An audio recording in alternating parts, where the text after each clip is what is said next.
Hola, welcome to my video tutorial. I'm going to show you 5 ways to improve your writing techniques to get the higher level grades for your Spanish GCSE exam.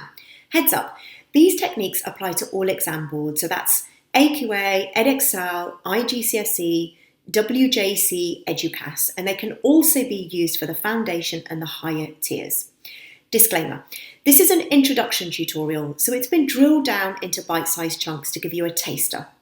Writing skills are where my students often need the most help. It's worth a significant proportion of your final GCSE grade, so we've got to make sure we know our stuff.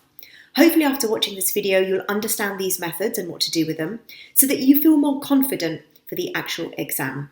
Use my video tutorial to reinforce your exam hacks and help with your revision. You may already have been shown some of these ideas, but not fully understand how to apply them or where, and how to achieve the highest marks. Perhaps you need a top-up refresher because there's still a knowledge gap in your learning. Either way, let's begin. My first technique is knowing how to check your work, and it's super important. We've constantly got to be checking our work in all of the exam papers. If we know what we've got to look out for, we can get better at checking our work independently. I've created a mind map of what students commonly need to check after their written work, and I'll go through these 5 different sections in a minute. I've also created an acronym for me to remember this checklist. It's called ViviPigs, and that's what that stands for. I love acronyms. I'm a huge fan of them because they're easier to memorize. You can also use this for different parts of the exam as well. Play around with the acronyms to create your own memorable word for when you self-check your work. Let's dive in. I'm going to show you how common writing mistakes are made by students and how to avoid them. So the first thing that we need to watch out for is gender and plurality agreement. You've got to pay particular attention to anomalies and exceptions to the rule. This is where we can hoard more marks. We can save more marks if we watch out and pay attention to detail. Let me show you an example. Collective nouns. Collective noun is a singular noun that includes hundreds, thousands, millions, multiple people or things. I'll show you some examples. Se opina que la gente prefiere. It's thought that people prefer. Now, la gente can mean millions of people, but the noun is singular. I know that because I've said la gente. Therefore, the verb prefiere also has to be singular. Students often put la gente prefieren, people they prefer. I know that's what we say in English, but we don't in Spanish. Let me show you a second example. La población española tiene una tendencia a. The Spanish population have a tendency to. Now, we know there's millions of people that are included within the Spanish population, but the noun is singular. Therefore, the verb tiene also has to be. Irregular agreement. El sistema europeo de. The European system of. Now, sistema should technically be feminine, but it's not. It's irregular. It's masculine. In fact, anything ending in ema is masculine. So it should be el sistema. Therefore, the adjective europeo also has to be masculine. Another example. El problema creciente del paro juvenil. The increasing problem of youth unemployment. El problema.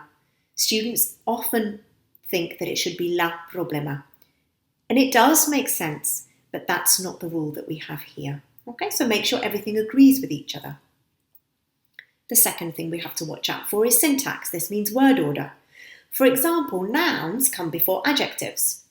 El departamento es bien conocido por sus estudiantes universitarios. The department is well known for its university students. So, the noun comes first.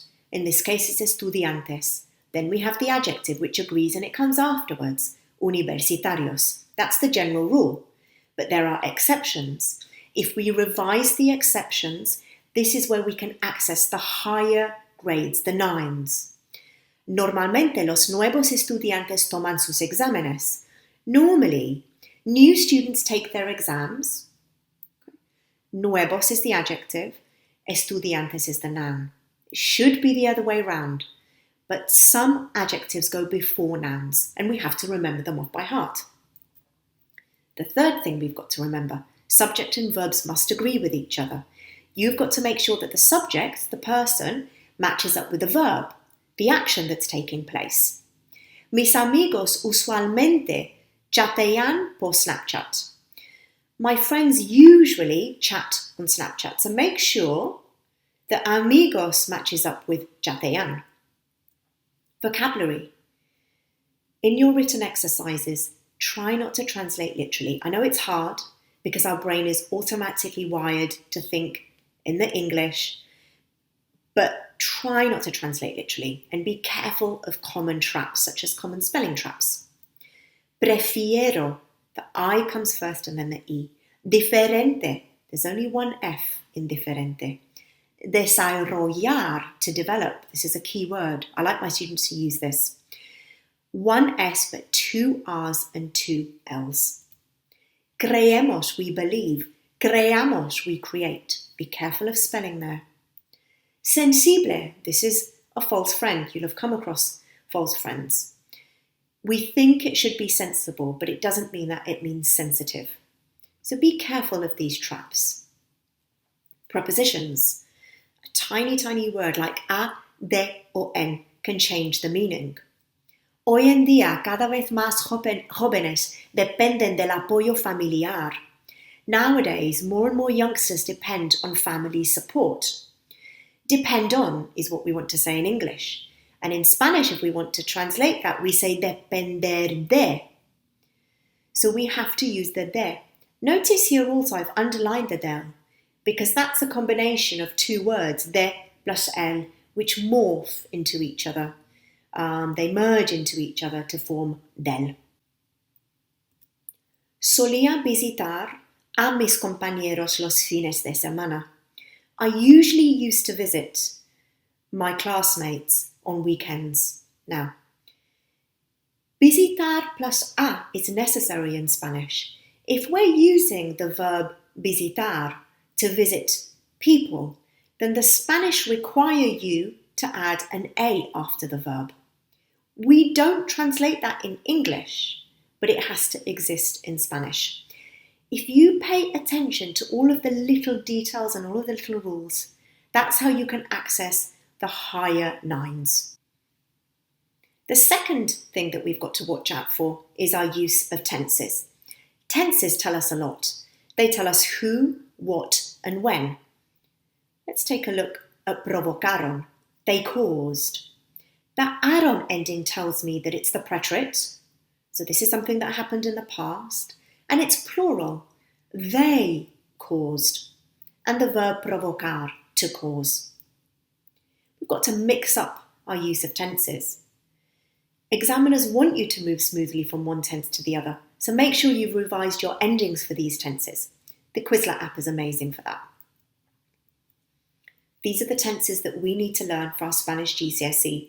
Doesn't matter if you're on an exam board, these are the tenses that we need to learn. Now, we don't need to learn them in huge detail. Save that for Spanish A-level if that's what you're going to be doing. But for GCSE level, we just need to be able to recognise them. And obviously, the verbs that are irregular, reflexives, we need to know them.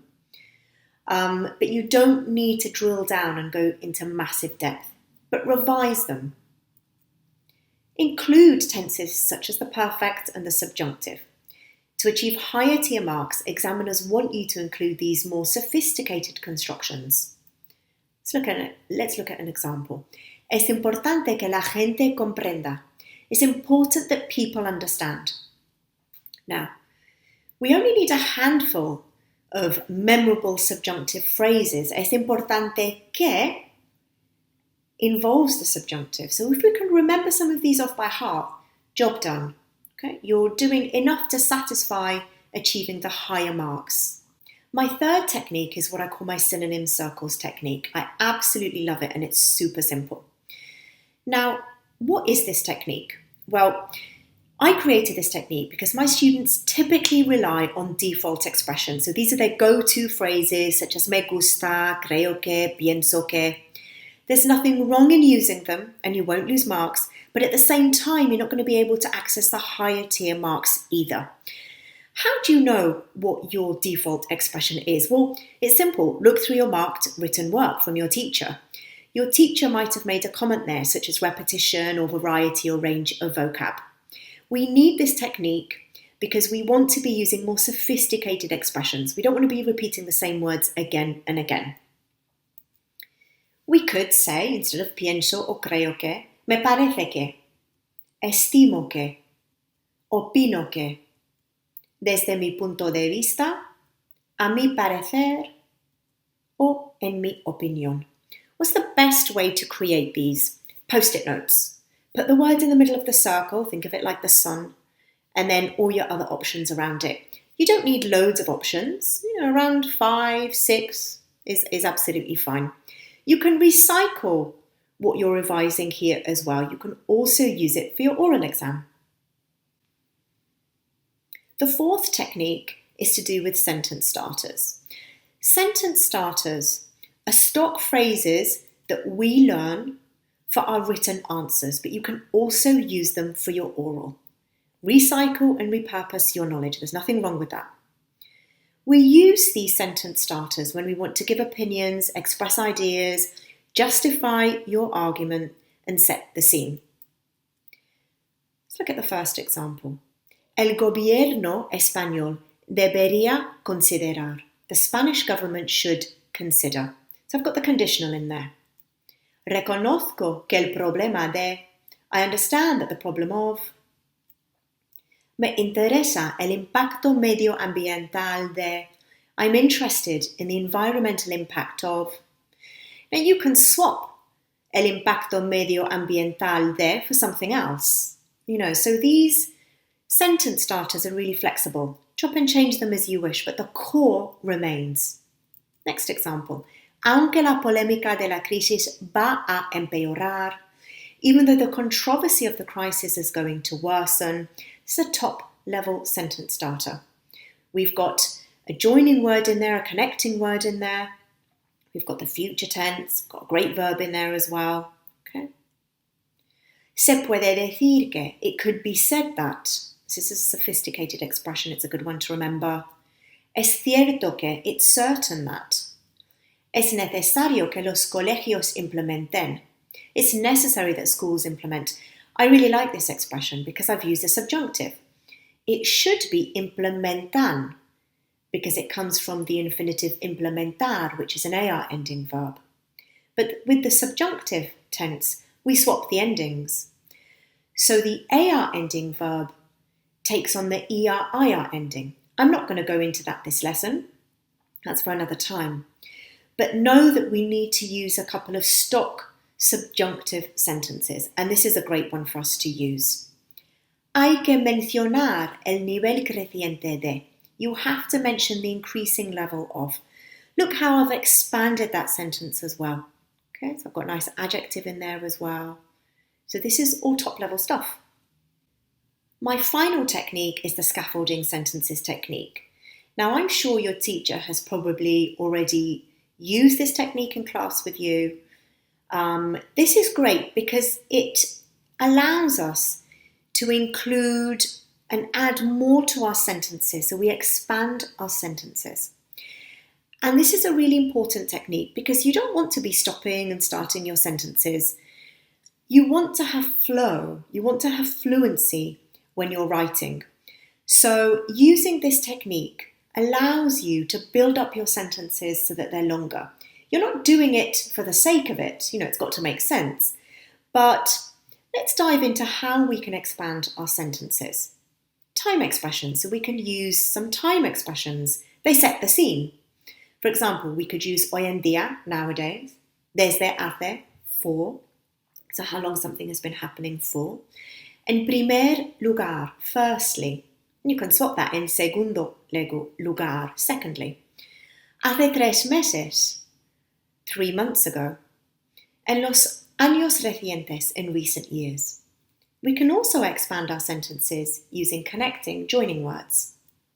Aunque, although, even though. Dado que, this is a really good one, given that. Debido a, because of, or due to. Sin embargo, however. Desafortunadamente, be careful with the pronunciation and the spelling, unfortunately. We can expand our sentences if we use interrogatives. So interrogatives are question words. Think of someone interrogating you.